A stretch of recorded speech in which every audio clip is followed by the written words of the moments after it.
together. Good afternoon, everyone. Welcome to the Hurleyville Performing Arts Center for the unveiling of the Borscht Belt dedication marker. Hello?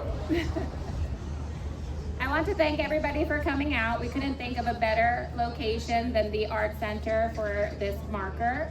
And so I would like to introduce a very talented and gifted photographer and author, Marissa Scheinfeld. Hi everyone, thanks so much for being here. We are here to honor the hamlet of Hurleyville, our 7th historic marker in a projected trail of 20. When I think of Hurleyville and the Borscht Belt, I am reminded of the beginning. I picture warm summer days and the sounds of chugging trains and rumbling wheels pulling into Luzon Station, filled to the brim with people headed to and from the city. I envision horses, the sound of their hooves, wagons thumping on dirt roads, and early Model T Fords driving off into clouds of dust. I see taverns, shops, and farmhouses turn boarding houses with big front porches and people relaxing on rocking chairs. I imagine the Columbia Hotel, perched high on the hill, towering above us all, with its double-decker porches and panoramic views. I imagine a much simpler time.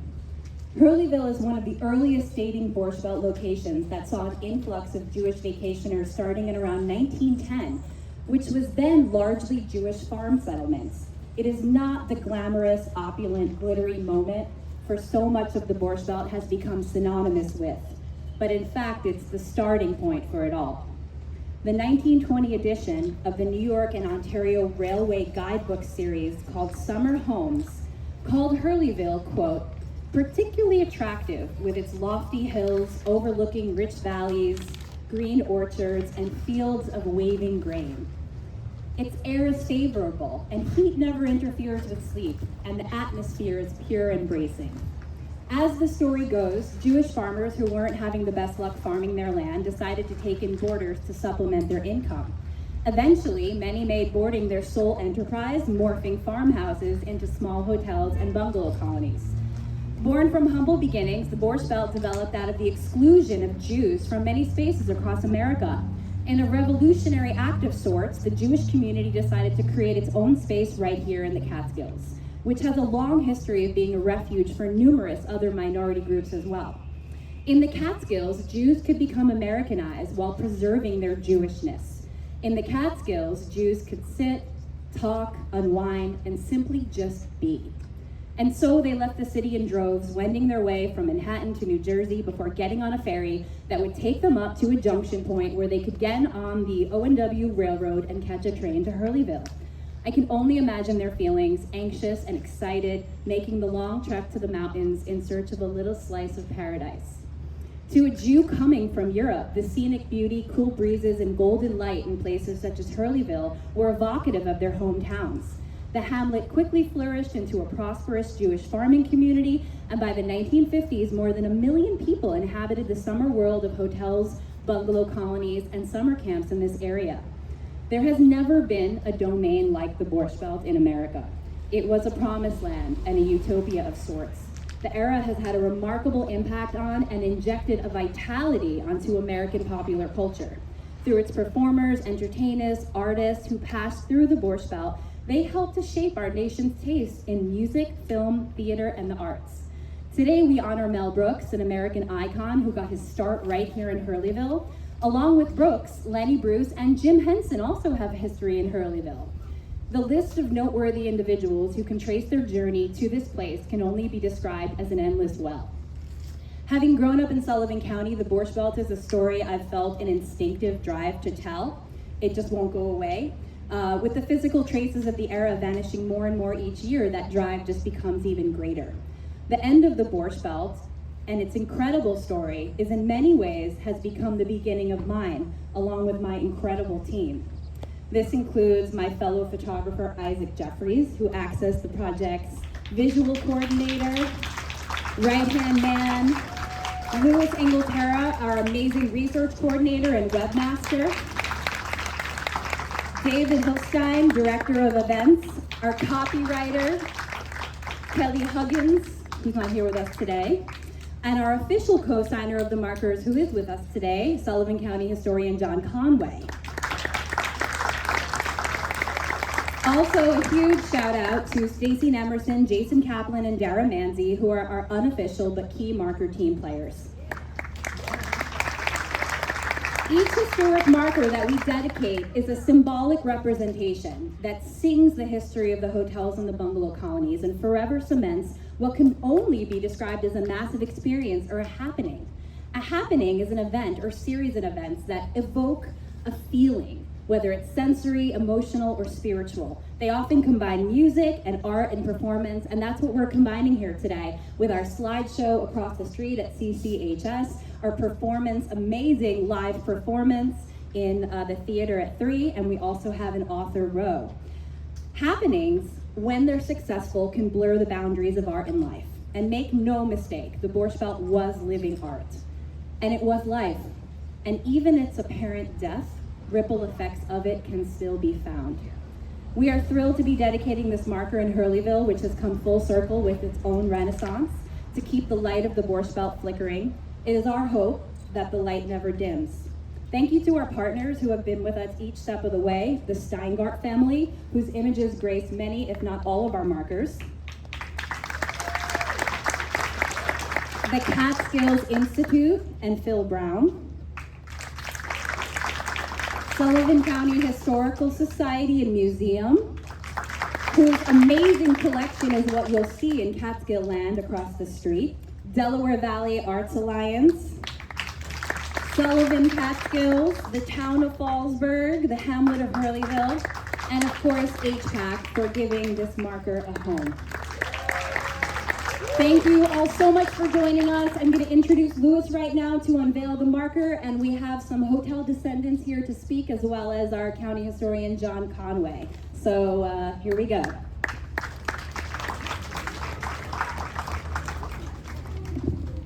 Thank you so much, Marissa. My name is Louis Singletara, and I'm the research coordinator and webmaster of the Borscht Belt Historical Marker Project. It is an honor to be with you here today in Hurleyville.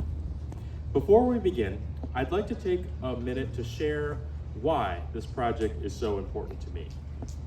I was born and raised in the Hudson Valley, and during my summers, I found these resorts and bungalows.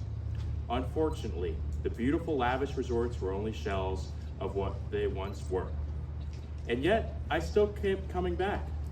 Curiosity drove me to dig deeper to discover what all of these empty buildings were used for, who stayed in them, and why this important part of history was largely forgotten. My fascination for the decaying architecture of the old Borscht Belt hotels guided me to study interior architecture and design and historic preservation at Colorado State University.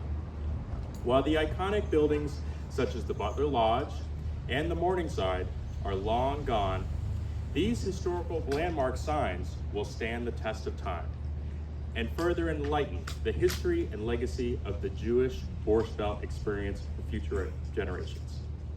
Now, without further ado, I'd like to invite you to join me in countdown for the unveiling of our 7th historic marker.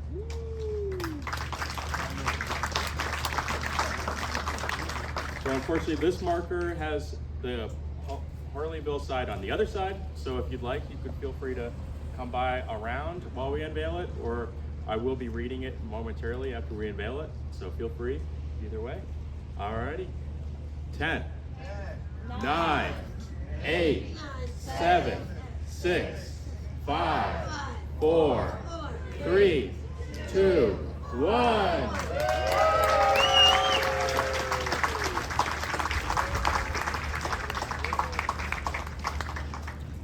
All right, I'll start with this side, the Borscht Belt side first, since we're seeing it this side.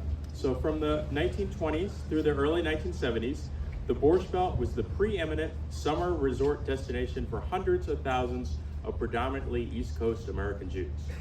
The exclusion of the Jewish community from existing establishments in the 1920s drove Jewish entrepreneurs to create over 500 resorts, 50,000 bungalow colonies, and 1,000 rooming houses in Sullivan County and parts of Ulster County. The Borscht Belt provided a sense of community for working and vacationing Jews. The era exerted a strong influence on American culture, particularly in the realm of entertainment, music, and sports. Some of the most well-known and influential people of the 20th century worked and vacationed in the area. Beginning around 1960, the Borscht Belt began a gradual demise due to many factors, including the growth of suburbia, inexpensive airfare, and generational changes. And now, the moment you've all been waiting for, our new marker, the Hurleyville marker.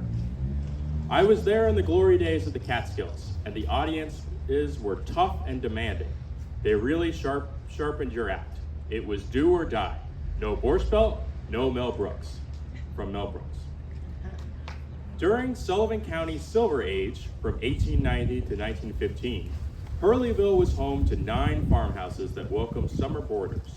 In the time of Sullivan County's Golden Age, 1940 to 1965, also known as the Borscht Belt era, Hurleyville had about 32 hotels and 20 bungalow colonies. The Columbia Hotel, built in 1891, was the largest hotel in Hurleyville, located on a hillside overlooking the town. The Columbia was the oldest continually operating hotel in the county when it closed in 1969. Other hotels were the Butler Lodge, Grandview, Majestic, Kramer, and the Morningside. American comedian, director, and producer Mel Brooks began his career at the Butler Lodge as a teenager in the summer of 1941.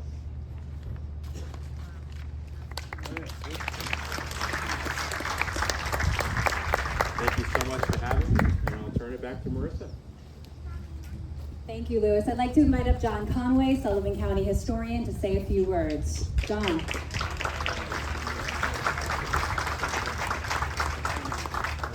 Just watch your step over here, John. It gets a little rocky. Especially for an old man.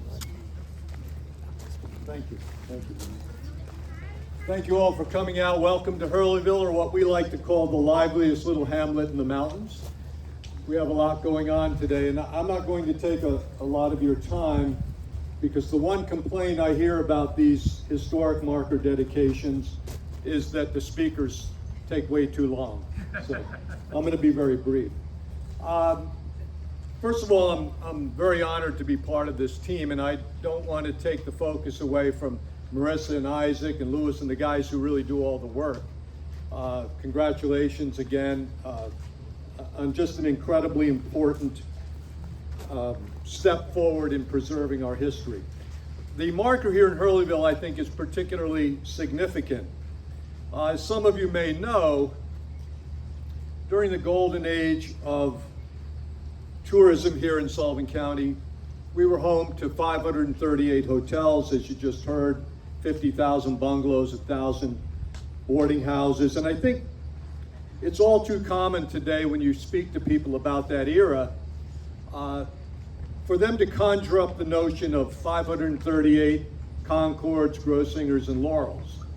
But the truth of the matter is that there was the Concord, Grossinger, and Laurels, and then there were all the other hotels in various tiers below them. And Hurleyville had no Concord or Grossingers or Laurels, but it did have dozens of much smaller hotels. And in many ways, they really tell the story of Sullivan County's resort history. We can go back in terms of Hurleyville to February of 1926, one of our earliest Jewish hotels to remain open in the winter. Schindler's Prairie House, just up the road here, suffered what is probably the most tragic and devastating fire in the history of our resort industry. A fire in which at least 12 people died, both guests and hotel staff, some local folks from Hurleyville. And that was a very significant fire in many ways, even above and beyond the tragedy of the loss of life. On the one hand, it set back the entire notion of hotels that were built specifically for summer use, attempting to become year-round resorts, or to at least open from time to time during the winter months, in which they needed to heat the place. And think about it, heating a wood frame building that's not made to be heated often resulted in these kinds of tragic fires. So that gave pause to many of the other hotels who were contemplating year-round or some sort of winter business. And it wasn't until the 1940s that we began to see that movement toward a year-round vacation land here begin to pick up steam once again. So Schindler's Prairie House was really significant in that regard. Moreover, in terms of New York State law, the fire at Schindler's Prairie House redefined the notion of an innkeeper, a hotel keeper, and what the responsibilities and liabilities of that entailed. And again, this was very significant in the ongoing development of hotels here. There were many other small hotels here that made a major contribution to our history. Some becoming famous and others infamous. You've heard the story of the Butler Lodge and Mel Brooks. And he is one of the many Hollywood celebrities who credit his time here with providing the impetus and much more to his career. But there were other hotels here that added to our history as well. The Paramount Manor, which you heard earlier mentioned as Kramer's, that was one of its later reincarnations, was just up the road here. And in September of 1936, there was a very interesting event happening there. A young milkman by the name of Dave Margolin showed up one morning to deliver milk to the Paramount Manor, and he saw a car in the driveway blocking his way to the main house, and he got out to ask someone to move it. And as he was walking up to the main house past the car, he notices a body hanging out of the door of the car. And it turns out that the body was stabbed and shot multiple times. This was another one of the many Murder Incorporated hits that took place here in the Catskills, brought notoriety, in this case unwanted notoriety, to Hurleyville. So a lot of these smaller hotels here added to our history. Marissa mentioned the Morningside, and of course some of you may know that Jim Henson was president of a group of puppeteers who had their annual convention at the Morningside, and the Muppets played a major part in that convention. Sadly, the Morningside, like most of the others, is long gone here. So at any rate, we're very grateful for you turning out today to help us unveil this very significant marker, number 7 in a group of, what, 24, Marissa? 20. 20 at least, okay, and counting, I think, right? So thank you all for coming, and hopefully you'll stay around for the remainder of the day. We've got lots of other events, so thank you all. Thank you so much, Don. I'd like to invite up Gary Dan, whose family was in the hotel business for 4 generations, starting with the Morningside.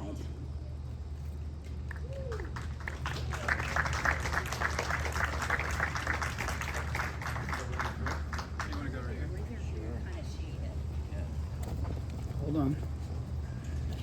I gotta adjust for you.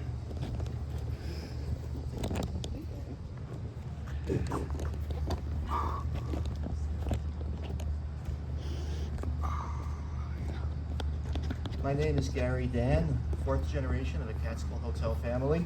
And in fact, my mom is right here too, sitting in front of me. In 1890, my great-grandfather, Abraham Danishevsky, immigrated to the United States and changed his name to Abraham Dan. Over time, he and his friend Max Goldstein formed a plumbing and real estate business which had properties in Brooklyn and New York City. In 1906, Abraham had the idea to buy a boarding house in Hurleyville. The boarding house was a money pit. He had to keep selling his real estate to put money into it. It was his intention to be a silent partner, and Max would run the boarding house. But in the panic of 1907, Abraham lost all his properties and the plumbing business, and now he was in the hotel business. Abraham had 3 children, May, Julius, and Sam.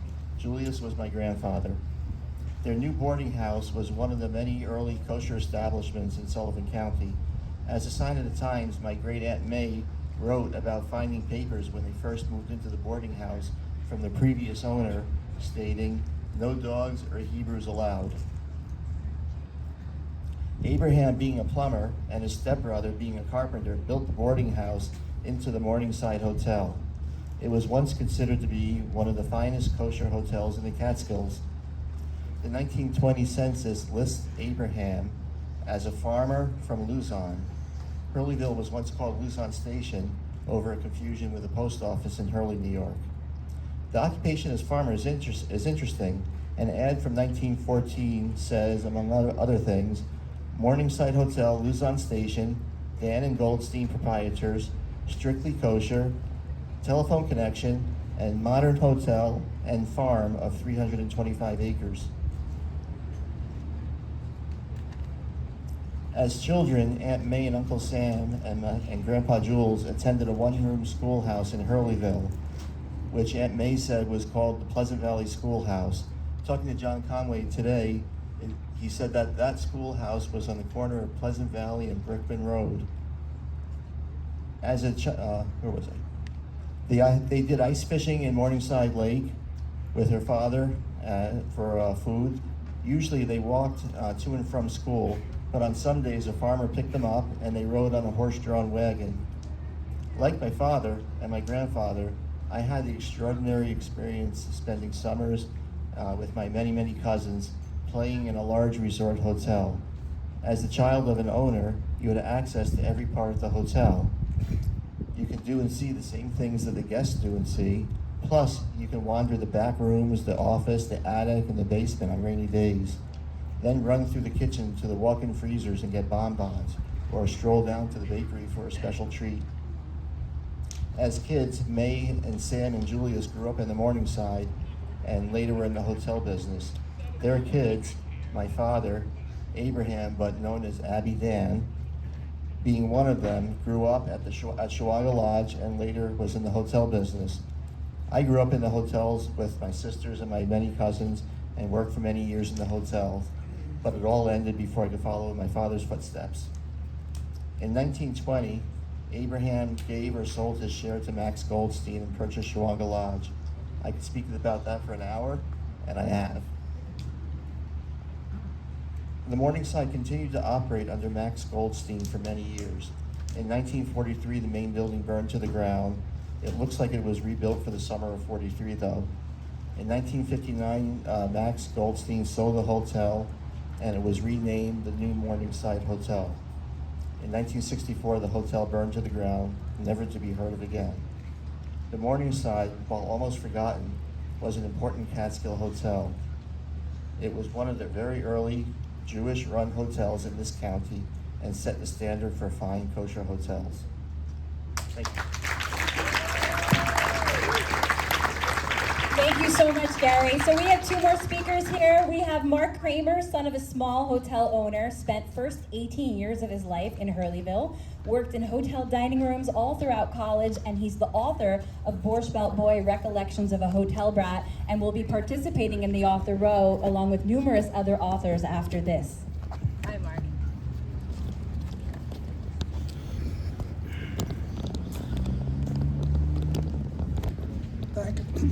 Thank you very much, Marissa. It's great to be in Hurleyville today to join with you in celebrating the dedication of the historic marker. It's also great to see how Hurleyville is thriving. In 1958, there were 551 residents in town. I know this because Nat Gainan, our 6th grade teacher, had us conduct a census as a class project. The town is divided into 17 routes, one for each student. I had what I thought was the longest route to walk from Willie's Pond to the Blinker. You may know this better as Little Pond Road to Brophy Road. Willie's Pond became Little Pond when Dr. Felix Schwartz, Joe Hillman, and Abe Jacobson built new houses and thought the Little Pond Road sounded better. We always referred to the intersection of Main Street and Brophy Road as the Blinker because I believe we were so proud to have any kind of traffic light in town. Can you hold it closer to your mouth? Sure. Recently, Hurleyville has grown to over 2,000 people. There's a cultural center, a movie theater for the first time in almost 100 years, and even several places to sit down for a fine meal. I just learned my daughter will be renting an Airbnb in town in August. That's progress. All this development is a tribute to the citizens who are committed to Hurleyville's success. I'm told the Center for Discovery has also been a great addition to the town. Mel Brooks is being mentioned today for the time he spent in Hurleyville as a very young performer.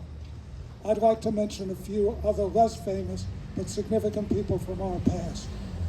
First is Mrs. Fannie Wood. Mrs. Wood taught elementary school for more than 40 years. Many of the students in my class had parents that had been taught by Mrs. Wood as well. She was strict but beloved. If you saw Mrs. Wood walking in town and did not greet her appropriately, there would be a phone call to your mother before you got home. Mrs. Wood was invited to virtually every wedding, confirmation, and bar mitzvah for decades. She helped shape the citizenry of Hurleyville in the best possible way. Another notable resident was Lebel Wyszynski. A mechanical genius, he built the first bagel making machine. The Bakers Union bought it and put it on the shelf to protect their jobs. The original machine is still in Sullivan County Museum. Always the inventor, Lebel built an airplane for spare parts in his basement. The plane never flew because he couldn't get out of his basement. Lebel also modified his car engine to run on cooking oil. He drove to California, stopping at McDonald's to refuel. He claimed his exhaust smelled like French fries. Finally, I don't improvise anymore.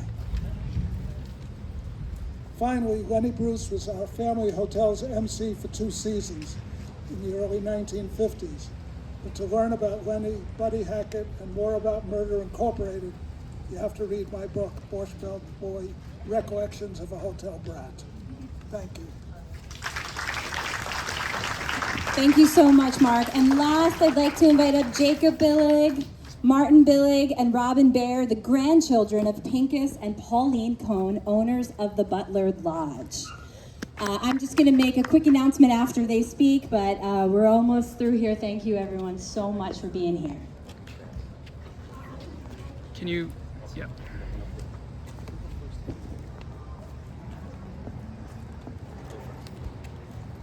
I was told to go first, even though I'm the middle child. I was a history teacher for 31 years, so seeing history always in the mix is a great thing. Quick story, because I know it's hot. I don't want to bore you, but what brought my grandfather up here in the first place? This was the sign that used to hang on either the old Hudson station wagon or Pontiac station wagon that came to Luzon station to bring people to the hotel. So I stole it from his car. But the deal was that my grandfather owned a deli in Manhattan when he first came after being a painter in New York. And working with my grandmother was like 24/7 type of thing, and she had gotten very sick. And the way my grandfather would tell the story was, he goes, I would take her to all kinds of doctors, this one for $5, this one for this doctor, this. No one could figure out what was going on, which was basically exhaustion. And he said, I went to an old Jewish doctor, and he said, for $1, he goes, I'll tell you exactly what she needs. She needs to sleep, she needs fresh air, and she needs to eat real food. So he came up here, or he sent her up here. He saw her a month later, and he saw a remarkable transformation in her health, and he said, I gotta get out. So he sold this deli somewhere near Times Square. God knows what it would be worth today. And next thing you know, the Butler Hill house became Butler Lodge. And so my memories of it, again, I was sort of young at the time, but there are definitely memories of my grandmother cooking in the kitchen and such. No memories of Mel Brooks. I know everyone's been mentioning him today, but he was essentially a tumbler. He would just do anything the way my uncle and grandfather would explain it, for a laugh, and owned the building, so to speak, the casino. And then he said one day to my grandfather, he goes, Pincus, I can't come back. And he said, Melvin, that's his first name. He said, Melvin, why not? And he says, well, I'm going to New York. I'm going to be writing for Sid Caesar. And then the next thing you know, everybody knows the rest of the story. So, again, this is truly a great day. There's a million other things I could go into, but I'm not going to bore you with that. You can interview me at a different time. But we greatly, as the family, my brother and I and sister, we greatly appreciate the fact that this is being remembered the way that it should be, because history shouldn't disappear, even though when those who created it, that they do disappear.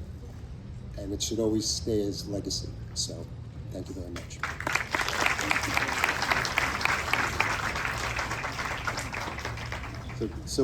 My name is Jacob Billig, and one of Pincus Cohn's and Pauline's grandsons. It's truly, I want to really, going last, I'll just say thank you. Marissa and her team are doing amazing work in terms of preserving history. John, who is a living encyclopedia of our local history. It is so important, and particularly in these times, to understand and preserve history. That this was an area that Jews went to some extent. When they came in from Europe, many European cities didn't allow you to live in the city. There was all kinds of rules. And many of the Jews lived on farms and little kuchelanes, whether it was Poland. Pincus was from Leuchin, near Kolomaya, Poland. And so coming to the country was a natural evolution for many of the Jews, because in many of the European cities, because of anti-Semitism, they weren't allowed to live there. And then the evolution, he was a farmer, as you heard, and then it evolved to a boarding house and became the Butler Lodge in that hotel. So understanding and preserving history is a very, very important thing, and we thank you for that. So this was, if I'm sorry my mom, she passed, and my dad, but Minnie Cohn married Norman Billig. Then there was Charles Cohn, and he married Cecilia Dickens, and the oldest daughter was Rita Cohn, who married Nathan Mandel. But their oldest son was Harold. Harold Cohn passed away, I think when he was 17 or fairly young, so they did lose him. But we had a wonderful experience at the hotel. I remember the farmhouse where it was before the hotel was built. There was a wood-burning stove, and so I remember my grandmother cooking lunch for us on the wood-burning stove. I have some memories of the hotel. I was young. And it just was a very exciting time. The Borscht Belt, there was a strong middle class. That middle class came from the fact that the hotels were in business. They employed a lot of people directly in the hotels, as well as side businesses. And this is what really made the Catskills vibrant in many, many ways. So Marissa, thank you again, and everyone have a good day. Thank you everyone so much for being here. So right across from where I am, we have Catskill Land merch designed by our own Isaac Jeffries. We have limited edition keychains, car magnets, and stickers. At Morgan Outdoors to the left in the blue building from 2 to 3, there's an author row. There's about 10 authors there. We're signing our books. Across the street at CCHS diagonally, there's a slideshow with music. Please go check that out. That's Catskill Land. And please come back here at 3 o'clock. There's going to be a world-class, unbelievable 2 musicians who are going to make you smile and laugh and joyful and also reminiscent with their stunning music at 3 o'clock, the Solomon Diaries. So thank you so much.